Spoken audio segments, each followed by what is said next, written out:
সরকার মৌলিক পরিবর্তনের সকল বিষয়কে ইতিমধ্যে অগ্রাহ্য করেছে।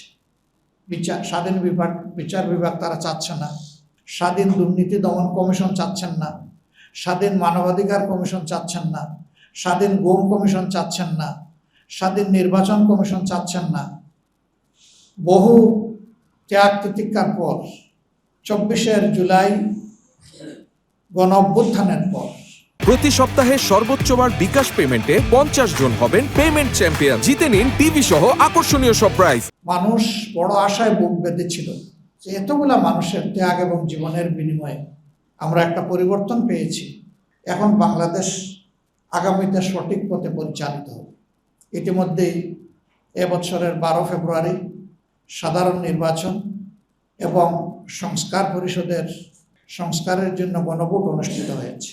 একই দিনে জনগণ 2টি ভোট দিল, একটা ভোটের মূল্যায়ন হলো, আর একটা ভোট ফেলে দেওয়া হলো। অথচ দুইটার কোনোটাই অগুরুত্বপূর্ণ নয়, বরঞ্চ শাসনের যে ধারা অতীতের শাসকদেরকে ফেসিবাদী করে তুলেছিল, এবার জনগণ চেয়েছিল সেই ধারার পরিবর্তন হোক এবং এই পরিবর্তনের জন্য ব্যাপক সংস্কার অপরিহার্য। দীর্ঘদিন জাতীয় ঐক্যমত্য পরিষদে দেশের সকল গুরুত্বপূর্ণ দল একত্রিত হয়ে 31টি দল মাসের পর মাস ডায়ালগের পরে যে চার্টার তৈরি হলো তার উপরেই গণভোট অনুষ্ঠিত হলো। কিন্তু আফসোস, বর্তমান সরকারি দল প্রায় 70% জনগণের এই মতকে অগ্রাহ্য করল। ফলে আমরা যেখানে ছিলাম সেখানেই থেকে গেলাম, কোনো পরিবর্তন আসলো না।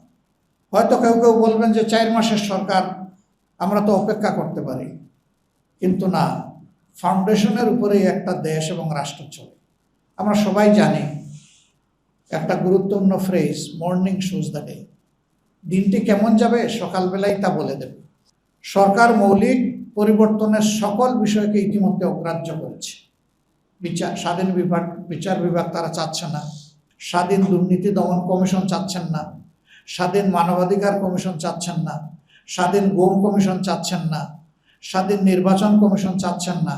এইভাবে গুরুত্বপূর্ণ যে জায়গাগুলোর কারণে ফেসিবাদ কায়েম হয়েছিল, সেই সব জায়গায় আগের মতো জায়গায় থেকে গেল। জনগণ শুধু হতাশ নয়, ক্ষুব্ধ। প্রথমত, তাদের ভোটের মূল্যায়ন কেন করা হলো না? বর্তমান সরকারি দল, বিরোধী দল সকলেই তো নির্বাচনের আগে বলেছেন যে আমরা গণভোট মানি এবং আপনারা গণভোটে হা বলুন। তো গণভোটকে যারা গ্রহণ করে নিয়েছে, এই আহ্বান সাড়া দিয়ে তারা তো ভোট দিল, 70% মানুষ হা বলল, তাহলে সেই ভোট এখন অগ্রাহ্য হবে কেন? স্বাধীন বাংলাদেশের ইতিহাসে এটা 4র্থ গণভোট। প্রথম গণভোটটি অনুষ্ঠিত হয়েছিল জেনারেল জিয়াউর রহমান সাহেব যখন মার্শাল অ্যাডমিনিস্ট্রেটর, তার হাতে। দ্বিতীয় গণভোট হোসেন মোহাম্মদ এরশাদের হাতে, উনিও মার্শাল অ্যাডমিনিস্ট্রেটর। তৃতীয় গণভোট মরহুমা বেগম খালেদা জিয়ার হাতে। আর 4র্থ গণভোট হয়েছে একটা নির্দলীয় সরকারের হাতে। সেই গণভোটই মানা হলো না। ফলে জাতীয় জীবনে সংকট তৈরি হয়েছে। আমরা বিরোধী দলের পক্ষ থেকে বারবার এ দাবি উত্থাপন করেছি, এ নিয়ে সংসদে নোটিশ দিয়ে আলোচনা করেছি, কিন্তু শেষ পর্যন্ত 2/3 জুড়ে সরকারি দল আমাদের সমস্ত কিছু অগ্রাহ্য করেছে।